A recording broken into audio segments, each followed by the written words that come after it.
बिस्मिल्लाहिर्रहमानिर्रहीम, अस्सलाम वालेकुम। अमेरिका आखिरकार अपनी औकात पर आ गया है। अपनी पूरी ताकत लेकर ईरान के ऊपर अपनी नाजायज औलाद को बचाने के लिए मिडल ईस्ट में कूदने की पूरी तैयारी कर चुका है। आप हजरात को, आप तमाम के तमाम तो नहीं थे मेरे चैनल पे, छोटा सा चैनल है, लेकिन मैं पिछले 2-3 सालों से चिल्ला रहा हूं कि ईरान जिस राह पर चल रहा है वो इतनी खतरनाक है कि उसका हाल इराक यानी सद्दाम हुसैन के जमाने वाले इराक का करवा सकती है। अब ईरान उसी दहाने पर पहुंच चुका है। आपको बता दूं कि डोनाल्ड ट्रंप की सरकार यानी अमेरिका ने अपने देश से दर्जनों या कहूं सैकड़ों टैंकर्स को मिडल ईस्ट के अंदर तैनात करना शुरू कर दिया है। अब आप में से कईयों का सवाल होगा कि टैंकर्स क्या हैं। एक उड़ता फिरता टैंकर जिसमें पेट्रोलियम और फ्यूल भरा हुआ होता है। आप चाहे तो उससे उड़ते हुए वॉर प्लेन यानी एयरक्राफ्ट को, फाइटर जेट को फ्यूल प्रोवाइड करा सकते हैं, या चाहे तो किसी बेस पर भी खड़े हुए जेट को भी फ्यूल प्रोवाइड करा सकते हैं।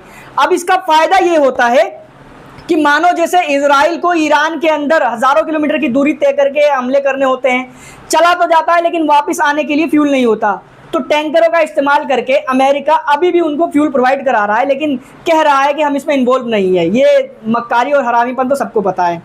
अब उसने जाती तौर पर यानी खुद के सैकड़ों टैंकर, सैकड़ों समझ रहे हो ना, एक टैंकर काफी होता है कई सारे फाइटर जेट को फ्यूल देने के लिए, तो सैकड़ों जो आ रहे हैं, तो आप अंदाजा लगा सकते हो कि ये कितने फाइटर जेट्स को फ्यूल देने के लिए लाए जा रहे हैं। अब सुनो आगे क्या होगा।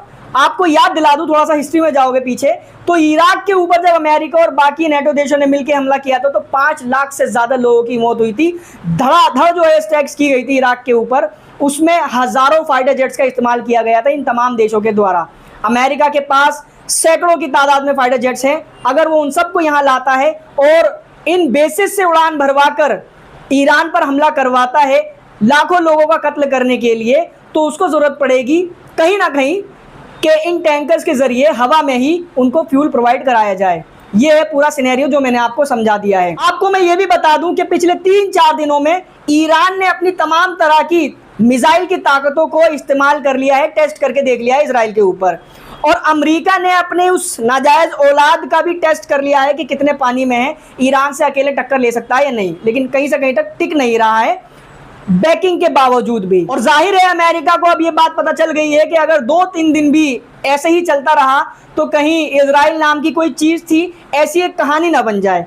इसलिए उस कहानी को बनने से रोकने के लिए अमेरिका जाती तौर पर ईरान के ऊपर हमलावर होने की पूरी तैयारी कर चुका है। एक रिपोर्ट और, अमेरिका का एक एयरक्राफ्ट कैरियर यूएसएस निमिट्ज जो साउथ चाइना सी में ताइवान की रक्षा करने के लिए खड़ा हुआ था, उसको भी बुलवाकर वेस्ट एशिया यानी कि मिडल ईस्ट में तैनात करने की तैयारी कर रहा है। एयरक्राफ्ट कैरियर वही जिसके ऊपर दर्जनों एयरक्राफ्ट होते हैं। अब वो समुद्र से जब ईरान के ऊपर हमला करेगा तो कहीं ना कहीं हो सकता है जरूरत पड़े और नहीं भी, लेकिन प्रिकॉशन के लिए इन टैंकर्स को जब अमेरिका एक्टिव रखेगा, जरूरत पड़ेगी किसी फाइटर जेट को तो फ्यूल प्रोवाइड करा देगा।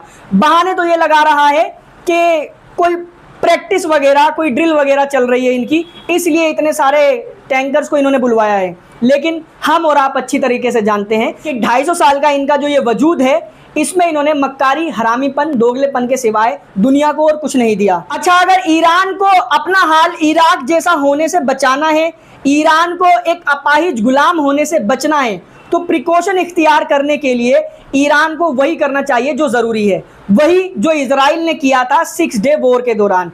क्या किया था आप में से बहुत लोगों को नहीं पता होगा।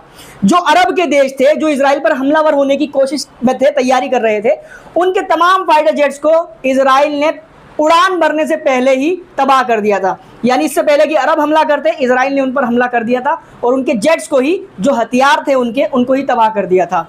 अब इससे ज्यादा कहानी सुनाने की मुझे जरूरत नहीं है, आप समझ गए होंगे। अमेरिका के वॉर प्लेन्स जिन जगहों से उड़ान भरकर ईरान के ऊपर हमला करेंगे, उन जगहों का मैप ईरान की टेबल पर रखा हुआ है ऑलरेडी, और ईरान के पास उतनी रेंज के मिसाइल्स भी मौजूद हैं। मैं मानता हूं कि ये बहुत बड़ा फैसला होगा ईरान के लिए। इसके लिए बहुत बड़ा जिगरा चाहिए कि एक ऐसे दुश्मन पर आप पहले वार करोगे जिसका अंजाम कुछ भी हो सकता है। लेकिन मैं आपको बताता चलूं कि ईरान कोई छोटी मोटी ताकत नहीं है, एक वक्त की सुपर पावर रह चुकी है, और मुश्किल फैसले कैसे करने होते हैं वो ईरान ने इजराइल के साथ जो किया है उसमें दिखा दिया है। और ऐसा नहीं है कि बैकिंग पावर ईरान के पास नहीं है।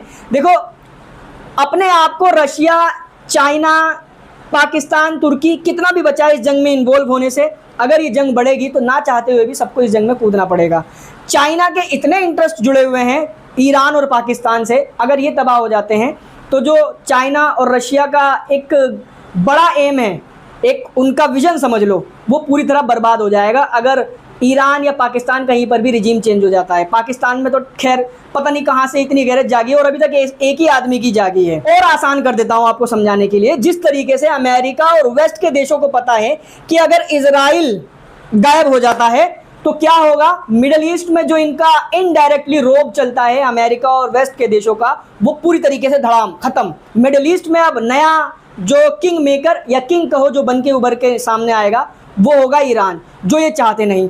ठीक वैसे ही अगर ईरान कोलैप्स होता है, ईरान का रेजिम चेंज हो जाता है, तो रशिया, चाइना और भी कई देशों का जो इन्फ्लुएंस ईरान की वजह से मिडल ईस्ट में बढ़ रहा है, बन रहा है, बेल्ट एंड रोड इनिशिएटिव चल रहा है, कई सारे इनिशिएटिव चल रहे हैं चाइना के खासकर, ये तमाम धड़ाम हो जाएंगे, जो ये नहीं चाहते। चाइना, ईरान, अफगानिस्तान, पाकिस्तान के जरिए यूरोप तक अपनी पकड़ को ऐसा बना रहा है धीरे धीरे कि अमेरिका को रिप्लेस करने जा रहा है। तो चाइना नहीं चाहेगा कि ऐसा हो, चाहे उसके लिए उसको जंग में भी उतरना पड़े। ये मेरी खुद की भी राय है और कई एक्सपर्ट्स की भी राय ऐसी ही मिलती जुलती है। वहीं ईरान के लोरेस्तान में मोसाद के 2 ट्रक्स को पकड़ा गया है जिसमें ड्रोन्स और एक्सप्लोसिव डिवाइस भरे पड़े थे। आपको बता दूं कि इनकी जानकारी, इन ट्रक्स की जानकारी ईरान के आम लोगों ने ईरान की इंटेलिजेंस और सिक्योरिटी फोर्सेस को दी, जिसकी वजह से ये कामयाबी हासिल लगी है। आपको मैं बता दूं कि ईरान ने अभी हाल फिलहाल में पिछले 1-2 दिन में जो मोसाद के क्या कहूँ पिल्ले जो पकड़े गए थे, उन तमाम को फौरी तौर पर लटका दिया है। अब इनका अंजाम भी यही होगा। अच्छा, ईरान रोज मिसाइलें दाग रहा है, अब ऐसा तो नहीं है, फौरी तौर पर हाथों हाथ तमाम तस्वीरें दुनिया के सामने आ जा रही हैं। सेंसरशिप के बावजूद भी धीरे धीरे तस्वीरें सामने निकल कर आ रही हैं इजराइल के डिस्ट्रक्शन की।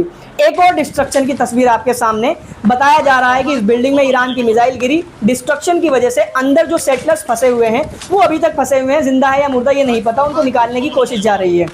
अब दुनिया जब इस वीडियो को देख रही है तो जो पॉजिटिव लोग हैं, जिन्होंने गाजा की तबाही देखी है, छोटे छोटे बच्चों की लाशें देखी हैं, उनके दिलों को क्या मिल रहा होगा आप अंदाजा लगा सकते हो। और जिनकी पैदाइश ही गलत तरीके से हुई है, आज वो रो रहे हैं। ईरान के एमपी शाहरियारी ने एक इंटरव्यू में बताया कि हम ईरान के सुप्रीम लीडर से लगातार ये दरख्वास्त कर रहे हैं कि अब वो हमें इजाजत दें, हमें अलाउ करें कि हम परमाणु बम बनाएं। और इसी दौरान ईरान के पार्लियामेंट में एक बिल भी लाया गया है जिससे NPT यानी नॉन प्रोलिफरेशन ट्रीटी से ईरान बाहर निकल जाएगा। ये ड्रामा काफ़ी वक्त से चल रहा है, तो इस ड्रामे को पूरी तरीके से ख़त्म करके ईरान डंके की चोट पर परमाणु बम बनाए और इजराइल और अमेरिका को इस अग्रेशन को बंद करने पर मजबूर करे। उधर ईरान के अंदर भी इजराइल के हमले लगातार जारी हैं। ईरान के एक हॉस्पिटल पर गाजा की तरह, गाजा वाले स्टाइल में इजराइल ने हमला किया है, जो आप अपनी स्क्रीन पर देख रहे हो। ये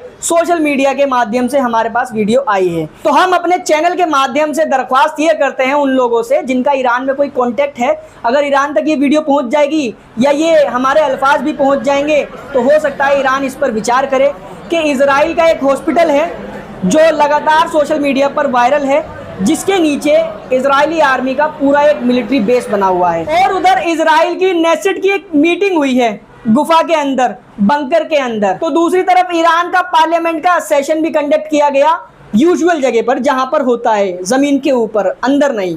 तमाम मिनिस्टर्स, प्रेसिडेंट सब मौजूद थे, कोई डरने वाली बात नहीं। अब मेरा कहना उन गलत तरीके से पैदा हुए लोगों से है जो गाजा के लोगों के बारे में कहते थे, गाजा के लड़ाकों के बारे में, कि वो तो ज़मीन के अंदर गुफाओं में घुसे हुए हैं और आम लोगों को मरने के लिए बाहर छोड़ दिया है, लोगों को ह्यूमन शील्ड की तरह यूज़ कर रहे हैं। अब बताओ, तुम्हारे जो नाजायज़ बाप हैं हॉस्पिटल के नीचे ये खुद छुपे हुए हैं, लेकिन गाजा में ये कहकर के हॉस्पिटल के नीचे बेस था इसलिए हमने बम गिराया। फिर ये नेसेट की मीटिंग, जितने भी बहादुर नेता है सब बिलों में घुस घुस कर मीटिंग कर रहे हैं, लेकिन ईरान वाले खुला ज़मीन के ऊपर। अब बताओ अपने इन बापों को क्या कहोगे जो तुम गाजा वालों को कहते थे, क्या यही अपने बाप को भी कहोगे? मैंने 2 दिन पहले, फिर 1 दिन पहले, फिर आज सुबह वाली वीडियो में भी ये जानकारी दी कि पाकिस्तान ने ईरान के ज़रिए ये धमकी दी है, भाई साहब दी है सच में, कि हम इजराइल के ऊपर परमाणु बम गिरा देंगे अगर ईरान के ऊपर हमले होते हैं बड़े लेवल के। तो हमारे कुछ ज़रूरत से ज़्यादा समझदार मुमिनीन भाई हैं जो हम पर ही उंगलियां उठाने लगे, कहने लगे कि कहाँ है, सबूत दे, सोर्स क्या है, कहाँ कहा, कब कहा। पाकिस्तान के पास जो परमाणु है वो तो खुद अमेरिका के हैं, तो पाकिस्तान कैसे जुर्रत कर देगा। भाई साहब मैं आपको बात बताता चलूँ, क्लियर कर दूँ, पाकिस्तान है मक्कार, दोगला, एक नंबर का भिखारी, ठीक है, मुनाफिकत भी उसी में बहुत ज़्यादा है। लेकिन इजराइल के मामले में पाकिस्तान भी उतना ही कट्टर है जितना कि ईरान। नेतन्याहू अपनी ज़ुबान से क्या कहता है पता है आपको? नेतन्याहू ने कहा कि इजराइल के एक्सिस्टेंस के लिए ईरान सबसे बड़ा खतरा है, लेकिन ईरान के बाद अगर कोई खतरा है तो वो पाकिस्तान है, क्योंकि उसके हिसाब से पाकिस्तान और ईरान के अंदर ही इजराइल के खिलाफ एक्सट्रीमिस्ट सोच रखने वाले लोग हैं। अभी तो ईरान की जो गवर्नमेंट में बैठे हुए हैं वो तो है ही इजराइल के खिलाफ, लेकिन पाकिस्तान की गवर्नमेंट में जो है वो ईरान जितने एक्सट्रीमिस्ट नहीं है, लेकिन पाकिस्तान की जो आबादी है वो ईरान से 2 गुना, लगभग 3 गुना ज़्यादा है, और उसमें भी कट्टर लोग बहुत ज़्यादा हैं। तो वो कट्टर लोग अगर सरकार में बैठ जाते हैं तो पाकिस्तान के पास तो परमाणु है भाई, और ऐसा भी नहीं है कि तमाम ही लिबरल हैं, निकम्मे हैं, 2-4 तो अब भी पाकिस्तान की सरकार में हैं जो गैरतमंद है, जैसे कि पाकिस्तान के डिफेंस मिनिस्टर ने, अभी सुर्खियों में यही चल रहे हैं। बाकी इस वीडियो में फिलहाल इतना था, वीडियो को शेयर करें, चैनल पर नए हैं तो सब्सक्राइब जरूर कर लें। Thank you so much for joining.